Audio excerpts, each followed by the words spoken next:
படத்தோட ஸ்டார்டிங்லேயே திருப்பதி அப்படிங்கிற ஒரு ஆளோட தலையை அவனோட ஒய்ஃபே வெட்டி கொண்டிருப்பான். இப்போ தான் காட்டுறாங்க அவர் வந்து புதுசாக கல்யாணமான பொண்ணுங்களாம் டார்கெட் பண்ணி அவங்களெல்லாம் தப்பான வழியில் யூஸ் பண்ணி கொண்டிருப்பாரு. இது அவங்க ஒய்ஃபுக்கு கொஞ்ச நாளில் தெரிய வந்து அவங்களே தலையை வெட்டி கொண்டுடுறாங்க.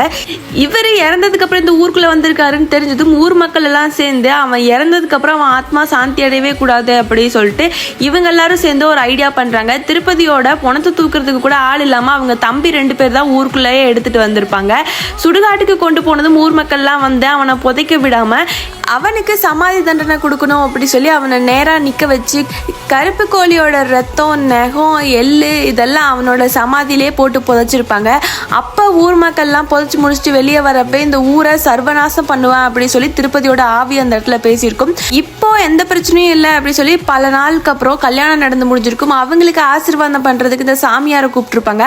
அப்படி போகிற வழியில் பாத்ரூம் இறங்கினவர் முள்ளு குத்தி அவரோட ரத்தம் வந்து திருப்பதியோட சமாதி மேலேயே விழுந்து அவனோட ஆவி வந்து இந்த சாமியார் மேலேயே புகுந்துருது. அந்த சாமியாரும் அந்த கல்யாண வீட்டுக்கு போய் அவங்கள ஆசீர்வாதம் பண்றப்ப அந்த பொண்ணை பார்த்ததும் சாமியாருக்கு வந்து ஆசை வந்து அன்னைக்கு நைட்டே சாமியார் ஓடபல்ல இருக்க திருப்பதி வந்து அவங்க 2 பேர்த்தையும் கொடூரமான முறையில் வந்து கொல்றான் அவங்க ரூம்குள்ளேயே போயிட்டு. இதுக்கப்புறம் என்ன நடந்துச்சு அப்படிங்கிறத பார்ட் 2ல பார்க்கலாம்.